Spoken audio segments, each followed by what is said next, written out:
ചിരിക്കുന്നുണ്ടോ അവനോട് സ്നേഹത്തോടൊരു പരിഗണന വേണം. ഇന്ന മിൻ അബർരിൽ ബിർരി അയ്യസിലർ റജുലു വുദ്ദ അബീ. സ്വന്തം ബാപ്പാന്റെ സ്നേഹിതന്മാരോട് നല്ല ബന്ധം പുലർത്തുന്നതും ബാപ്പാനോട് ചെയ്യുന്ന നന്മയിൽ ഗുണത്തിൽപ്പെട്ടതാണ്. അദ്ദേഹം ബാപ്പാന്റെ കൂടെ ജോലി ചെയ്ത ആളാണ്, ബാപ്പാന്റെ കൂടെ പഠിച്ച ആളാണ്, ബാപ്പയോടൊപ്പം എല്ലാ രംഗങ്ങളിലും ഖിദ്മത്തിനുണ്ടായിരുന്ന ആളാണ്. ഒരുമിച്ചാണ് അവര് ജീവിതത്തിൽ ദീനിന് വേണ്ടി പ്രവർത്തിച്ചത്, ദുനിയാവിൽ അധ്വാനിച്ചത്. ആ ഒരു സ്നേഹബന്ധം പുലർത്തുന്നത് പോലും സ്വന്തം ബാപ്പയോട് നമ്മൾ ചെയ്യുന്ന കടപ്പാടുകളിൽ പെട്ടതാണ്. ബാപ്പ വഫാത്തായ ശേഷം ഉമ്മയുടെ കൂട്ടുകാരികൾ ഉണ്ടാകും, അവരോട് സ്നേഹബന്ധം പുലർത്തുന്നതും ആ നിലക്കാണ്.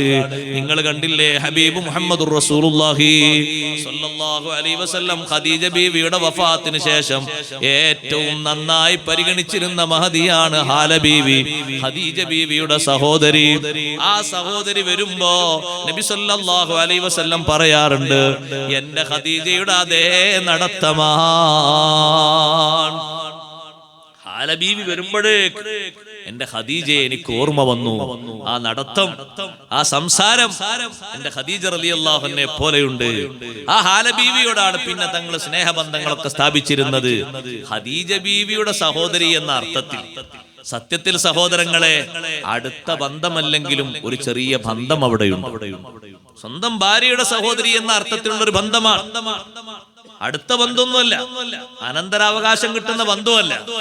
പിന്നെയോ അകന്ന ബന്ധമാണെങ്കിൽ ഒരു ബന്ധമാണല്ലോ അത്. ബന്ധങ്ങളെ കാത്തു സൂക്ഷിക്കണം. അത് സ്വർഗത്തിൽ പോകുന്ന ആളുകൾക്ക് അല്ലാഹു തആല ഖുർആനിൽ വിശേഷിപ്പിച്ച അടയാളമാണ്. വല്ലദീന യസ്ലൂന മാ അമറല്ലാഹു ബിഹി അയ്യൂസൽ. ഏറ്റവും നല്ല ബന്ധം പുലർത്തുന്ന ആൾക്ക് ദീർഘായുസ്സാണ് നബി സല്ലല്ലാഹു അലൈഹി വസല്ലം ഓഫർ ചെയ്തത്. എല്ലാവർക്കും ആഗ്രഹമുള്ള കാര്യമാണല്ലോ. കുറെ കാലം ജീവിക്കണം, നന്മ ചെയ്തിട്ട് എന്ന് ആഗ്രഹിക്കാത്ത ആരുമില്ല. അവർ ചെയ്യേണ്ട ഒരു കാര്യമാണ് വിട്ടുവീഴ്ച ചെയ്ത്, സഹായങ്ങൾ ചെയ്ത്, ഇങ്ങോട്ട് ചോദിക്കാതെ കണ്ടറിഞ്ഞ് സഹായിച്ച് സ്വന്തം കുടുംബാംഗങ്ങൾക്കിടയിൽ ഒരു അസ്വാരസ്യം പോലും ഇല്ലാത്ത നിലക്ക് സ്നേഹബന്ധം പുലർത്തണം.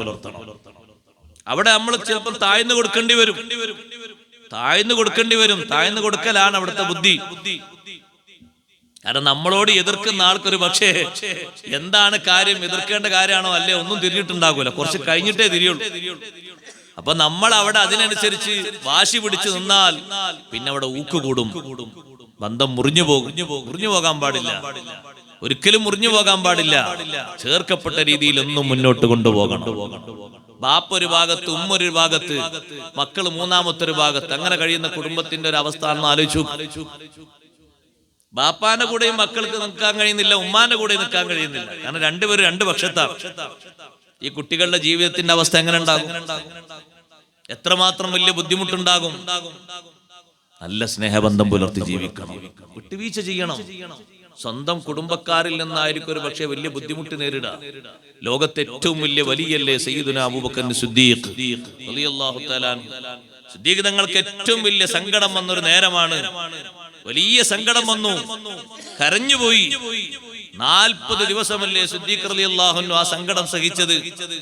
അഷ്റഫുൽ ഖൽഖ് സല്ലല്ലാഹു അലൈഹി വസല്ലം തങ്ങളുടെ പത്നി സിദ്ദീഖ് റളിയല്ലാഹു അൻഹ മകൾ ബഹുമാനപ്പെട്ട സയ്യിദത്തുനാ ബീവി ആയിഷ റളിയല്ലാഹു അൻഹയെ പറ്റി മുനാഫിഖുകൾ ഉണ്ടാക്കിയ ഒരു അപവാദം. ആ അപവാദ പ്രചരണത്തിൽ സ്വന്തം ഉമ്മാന്റെ സഹോദരിയുടെ മകൻ മിസ്തഹ് ഇബ്നു ഉസാസ് റളിയല്ലാഹു അൻഹു ബദരീങ്ങളിൽപ്പെട്ട മഹാനാണ്. അങ്ങനെ മാത്രം പറഞ്ഞാൽ പോരാ, സിദ്ദീഖ് റളിയല്ലാഹു അൻഹു ആണ് ഉമ്മാന്റെ സഹോദരിയുടെയും ഈ മകന്റെയും ചെലവൊക്കെ വഹിക്കുന്നത്. വീട്ടിലാണ് അവർ ജീവിക്കുന്നത്, സ്വന്തം വീട് പോലും അവർക്കില്ല. സിദ്ദീഖ് റളിയല്ലാഹുവിന്റെ വീട്ടിലാണ് അവർ താമസിക്കുന്നത്, ചെലവൊക്കെ വഹിക്കുന്നത് സിദ്ദീഖ് റളിയല്ലാഹു അൻഹു ആണ്. സങ്കടത്തിന്റെ ആഴം മനസ്സിലാക്കാനാണ് ഞാനിത് പറയുന്നത്. അങ്ങനെ ഇരിക്കുന്ന മിസ്തഹ് റളിയല്ലാഹു അൻഹുവും ഈ കൂട്ടത്തിൽ പ്രതി ചേർക്കപ്പെട്ട ഒരാളായി എന്ന് പറയുമ്പോഴുള്ള സങ്കടത്തിലുണ്ടാകും.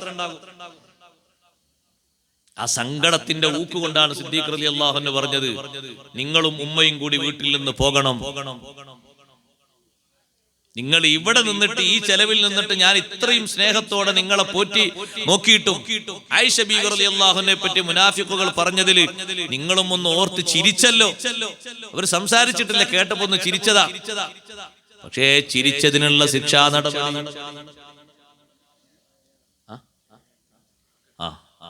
എവിടെയാണ് സഹോദരിമാർ?